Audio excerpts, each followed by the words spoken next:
It has been far too long since I made an episode in the single player series. But we're going to give it a go. We're going to see how this goes. And yeah, hopefully this will be a nice run of episodes here where we actually make some progress. I know, shocking, right? But welcome back, everybody, to another episode of our single player series. Like I said, it's been a really long time since I've played in this world, and that's not an understatement. Ever since moving it to bedrock, the save pretty much... I wasn't really inspired to play on this world, and having a realm run alongside it basically meant that I spent all my time in the realm. But now that the realm is all wrapped up and we are back here again in the single player with many ideas flowing out of my mind, and we have got many things to be getting on with. Couple key things about this world that I have noticed now is because obviously moving it to bedrock, it means that my world has now expanded beyond the original 2.5 plus or minus 2,500. So my world effectively has like 3 stages through it now. You have the original Xbox 360 world in the middle where it has all this wonderful amplified terrain. You go out a little bit further to sort of up to plus or minus 2,500 where you have the old Xbox One world generation. And then you go beyond that and it's Bedrock Edition world gen, which luckily enough means that I can use chunk finders and things like that to find really useful areas that we can build projects in. I.e., I know where all the biomes are in our world now beyond those 2,500 borders, which is really useful because I want to start a new project somewhere far out in the world, but I also want to be able to link things properly via the Nether and things like that as well. So yeah, lots to be getting on with. But the first thing I had in mind, well, I had a couple things in mind, especially with moving to bedrock, is the first thing I did with bedrock was realise that the end is expanded further. So when I went and realised that, is I went through all of the end gates that we had in our world, and I went and basically spent like a couple of hours flying around in the end, burning through our last of our supplies of gunpowder, essentially, getting ourselves some good gear. Because I realised I came back in the world, I was like, hang on a second, I've only got like 5, maybe 6 pieces of gear with mending on. So we didn't get too much. This is all the non-mending stuff. So like you said, it's just basically got different stuff on it at the moment that I can use the enchantments, I can use them further down the line and things like that. This is just all the iron gear, all the elytras. I just think pretty sure that was, I don't know where that iron gear came from. Okay, mending end loot is up here, so all of this has mending on it in some form or another. Some of them are good, like that just needs unbreaking, which I'm pretty sure I've got an unbreaking book. Don't sure I will ever use a Fortune 3 shovel. I don't know what they're really used for, because I don't ever need flint. That's not too bad. And again, it's just different pieces of mending gear. But obviously we also have all the mending gear that we are wearing already, which is pretty much to the max, and we have some in our inventory here as well. We have a new pickaxe, the Nathan Break, in tribute to Uncharted, and every time you climb up on something with Nathan, everything seems to fall apart. It's also a pun on his name as well, spelt it break as in a brake on a car, not as in breaking an object. But yeah, that's the reference for that, before people go, you've spelt break wrong. No, I haven't. I basically just replaced Nathan Drake, as in Drake with a D, with a B. But yeah, we also went a little bit exploring in some of the new terrain out in the world. We've managed to snag ourselves a bell. We've also managed to, I think this is a mending book. I found it in like a, yeah, it's mending one. We found it in like a desert temple. This is an enchanted golden apple, and obviously we can use that to make ourselves one of the conduits. But I don't have anywhere underwater at the moment, which I really need it for, so it basically just sat there in an item frame doing nothing, which is fine as it is. But yeah, the first thing I wanted to really do now that I've spent some time cleaning up in the world, fixing all the farms that were broken and things like that, is I wanted to make myself a quick, cheap and nasty Pigmen farm using a Nether Portal, because I found that while playing on a realm, it's one of the quickest ways to repair mending gear. And for all the projects I've got in my mind, particularly the first one we're going to start in the next episode or so, to do with a self-sorting storage room, which again I've put a lot of time, not really in creative, but in a survival on the realm, for example, so I know what roughly the idea I'm going to be doing. And we've dug out this space under here. This is where the mountain used to be, so on this left-hand side right here, there used to be a big mountain all the way up that we cleared out a very long time ago. We just never cleared out the under part underneath where our rail track is here. We obviously had the right hand side here. It was a little bit neater. There was a little bit of the mountain sticking out right there. We've cleared that back too. But yeah, we've got this really large space under here now, which we can make a very big centralized storage room. We don't want to go too complicated with it. I just want to be able to come in here and know where everything is. We may do a system where you can call items to the front and things like that, but I guess that will require me a little bit more experimenting, because I was practicing a lot with chests and not with shulker boxes, because on the realm pretty much everybody else had raided all the end for me and basically left me with nothing. So that's fine. Yeah, we've got a little bit of shulker stuff. Again, I haven't killed too many, so we've got a couple stacks there at the moment. I think we've got 10 total here that we've made, but again, we can make a lot more now. I've also been going around putting in grindstones and the stone cutters so that you can get more stairs, because clearly, why would you ever craft stairs in a crafting bench when you get 4 from 6 blocks, when this will give you 1 to 1 effectively? Yeah, it's really strange. But yeah, the things that we've repaired the sugarcane farm and the melon and pumpkin farm, so they now function properly. The minecart unloader is still working perfectly down here, which is really nice to see. But yeah, so we're going to get straight into this then. I just need to find a nice location and grind up all the materials for this nether portal, and this nether farm, this pigman farm should I say. Lots of different words for the same thing. But yeah, I will be right back once I've gathered all the materials. So I will see you then. Okay, so location scouted and items have been picked up, ready to do this thing. Like I said, this is a little bit of a cheap and nasty Pigman farm.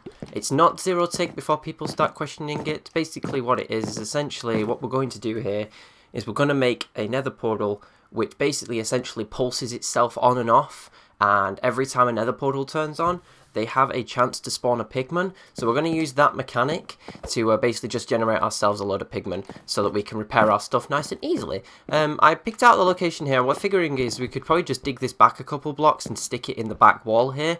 The trick with this is pigmen spawn only on 2 sides of nether portals. They spawn on the south side and they spawn on the east side. Currently we are facing south, this direction, so if I build the nether portal right behind this wall, for example, with an entranceway underneath it, you'll be easily accessible, and the fact that you'll be able to walk through the nether portal no problem, and pigmen will never come on this side of it. So what I'm going to do is I'm just going to dig out a little bit of a space back here and get the nether portal installed, and then I will get right back with you again.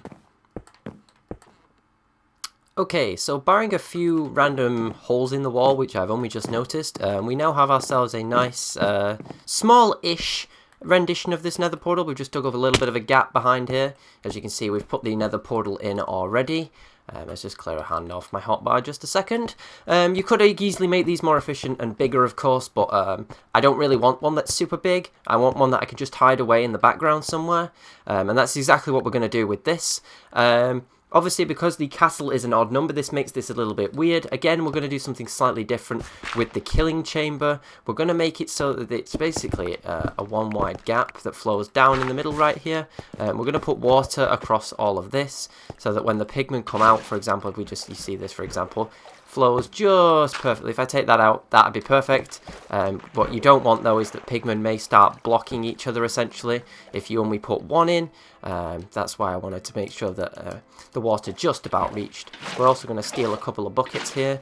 That was really stupid of me, because that's just basically just made an infinite stream at the full side of that one. Okay, we'll do exactly the same over here. I know it's dark for you on the camera, so again we'll just do that. We'll suck out at one of those. We'll just place that there as well. Again, we can just use any old blocks. It doesn't really matter at this point. We could do this, and we could do this. Now we just need to remove that water source that we've just created. We need to just drag this all the way back. Just alternate this slowly. And last one to get rid of is this extra one. Oh, took out 2 blocks there. Is that extra one right there? Aha! And now as it flows, you'll notice now perfectly on the south side of our nether portal. If I just let go of my controller just a second right here. That's also the other handy thing about Bedrock actually, is the fact that I can switch easily between my PC and my Xbox. Also helps by the fact that I have a PC account separate to my Xbox account, which means that I could, even in theory, because obviously there is no spectator mode or replay mod on the Bedrock edition, is we could quite easily use the second account, place him on a block in the sky and do time lapses. Because I can actually make things that are properly useful at that point. Okay, so what we're going to do here is we're going to just drop this down.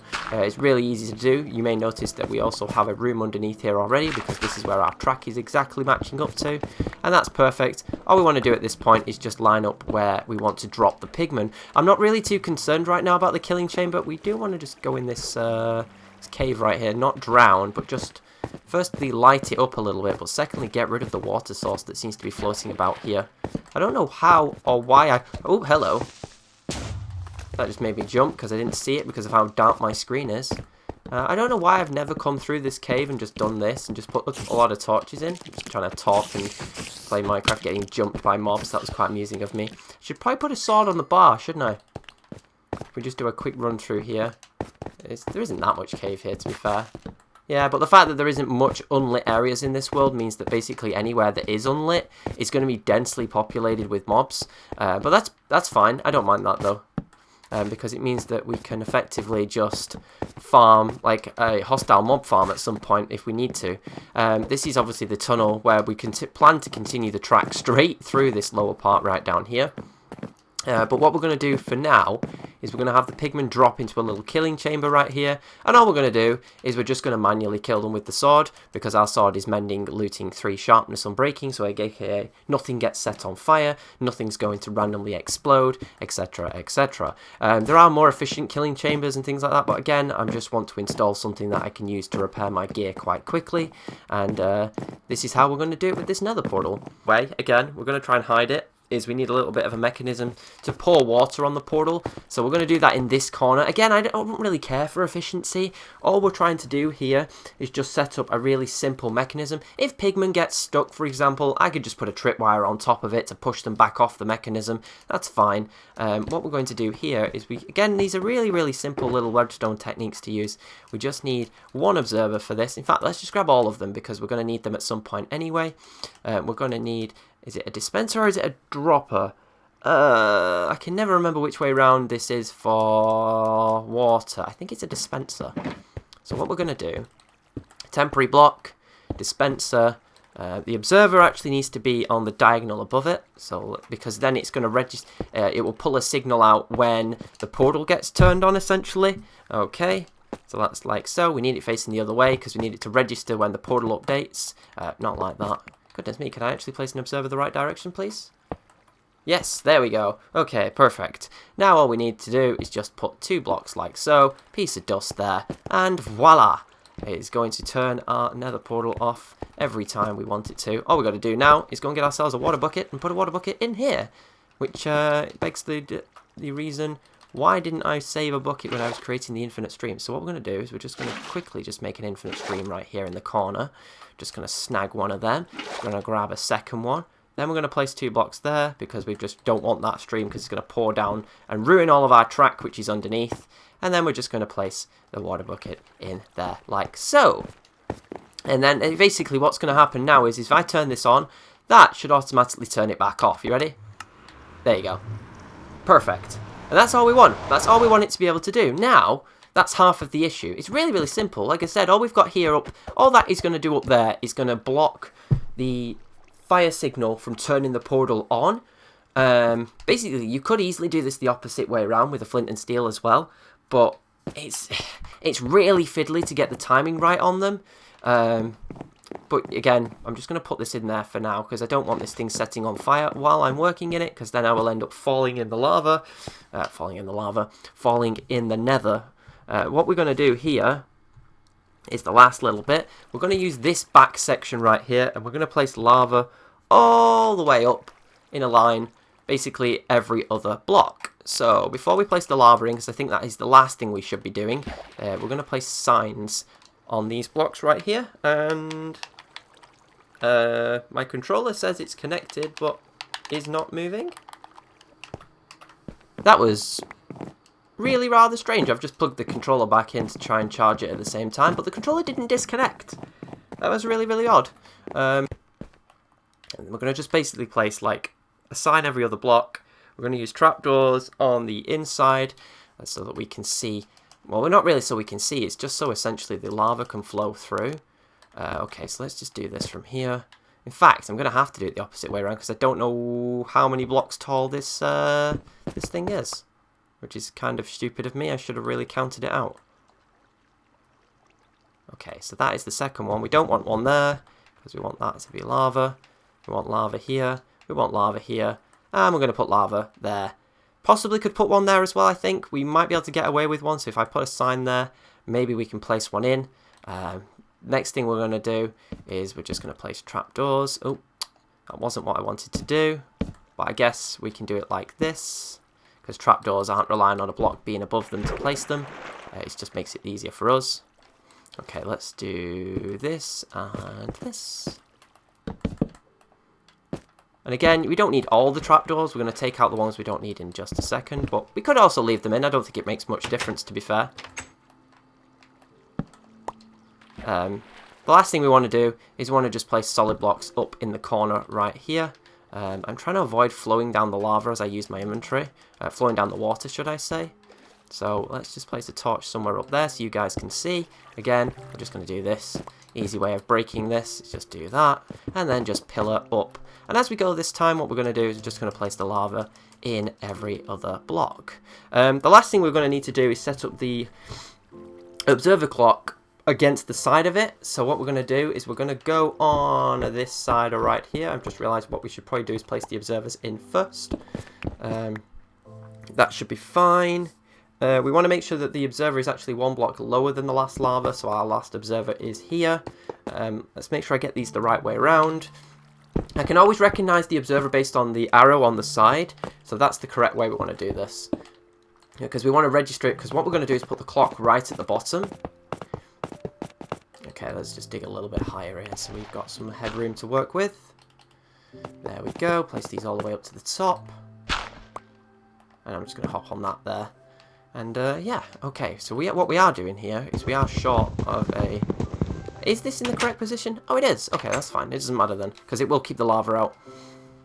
We need to go down there and place the lava in this time as we go.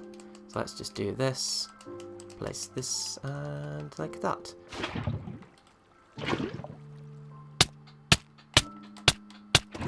Why did I do that? I really don't know why I placed that lava there. It's kind of stupid of me.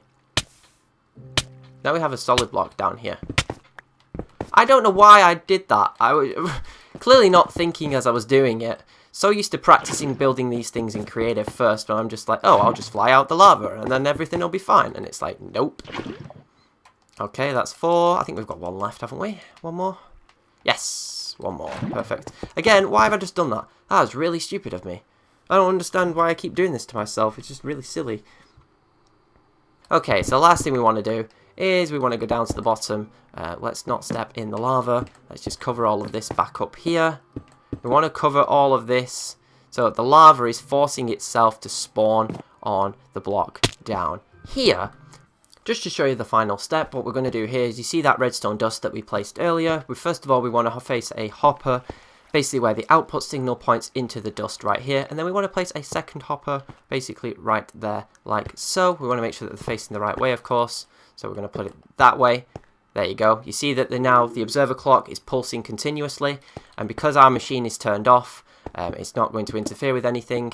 I'm just going to fill this back in with stuff so that nobody can interfere with the machine. Some slightly lackluster problem solving later, and we have a now fully functioning machine. The key things that we were missing, as you may notice from it now, is we've had to essentially wall this in a bit better. Hi, little pigman. And you place a wood block on the last block right here. So if I just have a quick look right here, you can see there's a wood block down here which the lava is trying to burn. And essentially what we've got to do is stack up high enough to stop the lava passing the fire onto the parts of the wood block which aren't going to push it onto the portal. So if I push it onto those like that, you'll notice in a second, oh, it seems that our water source has stopped for some reason, so I will just go and have a look over here, just a sec. What we could have actually done is had it so that the piston block that was pushing into the farm to stop it working, that whole mechanism that we've got up there, could have easily been in this corner right here and everything would have been fine and no problems whatsoever. The only thing we've got really here is the fact that some pigmen may still spawn, which is not great, so maybe what we'll do is we'll try and prevent them by putting the things back up. There's not much I can do about that because of how my world is configured. Again, if you're building this, try and build it the opposite way. So on the north or the west facing side of your portal, whichever way it's facing, make sure that the mechanism is on the opposite side. But like I said, because of how I've built it in my world, I've had to do it on the same side that the pigmen are all going to spawn. Now we just need to go and look at a killing chamber. Again, we're just going to do a simple glass chamber, stand them on a half slab so that I can slice at their feet, and also stops the baby pigmen getting out as well. Well, there's so many pigmen here now. I guess that's what happens when you test a machine which isn't finished. I'm going to have to kill all the aggroed pigmen, because otherwise these will ruin my day. These things are strong. We haven't forgot that. Okay, let's do that. Killing chamber like I saw. Put the 2 slabs in. We're going to do these slabs at, I say, this height, so that we can probably put a hopper in underneath. Put a pane of glass there so that the babies can't escape. We could probably just make this look nicer. Just put some stone brick like so. Just more stone there. Again, we'll attach a killing chamber to this, maybe off camera. This is going to be really stupid doing this now. But now I'm going to have to kill all these pigmen without getting myself killed. Only good job there's only one of you saw me. Mini boss battle we have going on here. Maybe what we should have done in hindsight is built this thing. Any of you pissed off at me? Yeah, okay, you are. And you are. And okay, I think that's the last one. Let me just double check. There were some wandering around. Aha, I haven't seen you guys. Oh, hello. Oh, thanks.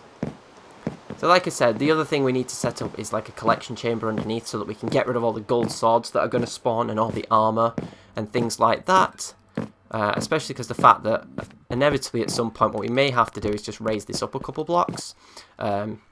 Because what we've got above this at the moment is we want to put the track tunnel go straight through this at some point, especially if we're going to have a big and mega storage room underneath this. We're going to make sure that we use the track as an unloader so that we can load the storage minecarts up on the track, and we can also use shulkers to unload as well. I don't know why I keep walking up the second set of stairs. I forget that it's actually hidden away. The on-off switch is at the back right here. We're just going to put it on. We're going to leave it for about 5 minutes or so, and we'll come back and see how much it collects in 5 minutes. Okay, so I may have left this thing running slightly longer than 5 minutes here, so we're just going to turn it off for just a second. You can see my frame rate is starting to drop ever so slightly. Just go in here and just double check for any pigmen. You notice that he's clearly spawned in the corner. You are not going out of that gap, mate. I'm not going to let you. You're going to fall straight down the hole. I'm just going to have a quick look over here and see if anything else has got spawned in this gap and got stuck. It doesn't look like it. As you can see down there, there is probably a good couple hundred pigmen. We're just going to face away from them because as soon as they render in, you'll notice the game runs much smoother when you don't render them in behind you. We're just going to run down the stairs backwards like this.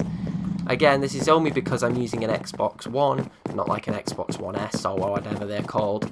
This is the lowest model, effectively, you could use this thing on. And as you can see, there's plenty of pigmen in there. And it's the perfect XP farm as well. The one thing of note that you would obviously want to do here is you want to do this the other way around, really. You want to have it so that the pigmen are actually probably their feet are on this block right here, and you'd have like maybe a full block covering this bit and then a slab up here, because that'll keep the experience in the point where the pigmen are until you're ready, and then you can walk up to it like this. Similar design to how we do the skeleton farm. The only problem with it is baby pigmen. The problem with them is they basically get stuck. But what we're going to do here is just use the pigmen's AI against them, essentially to push them into the front one by one.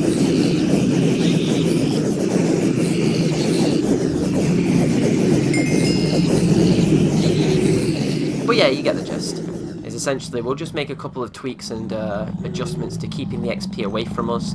Basically, all we need to do really is put a slab in front of the bottom part where the XP is, because otherwise it's just going to do this, and we're going to be doing this a lot otherwise as well. There's going to be so many swords that are going to get dropped by these guys. When you lose looting 3 on a pigman, it's quite easily the fastest way to pick up gold swords. But yeah, that pretty much wraps up today's episode. Like I said, I'll make these quality of life changes to this thing later down the line at some point, just to make everything a little bit easier.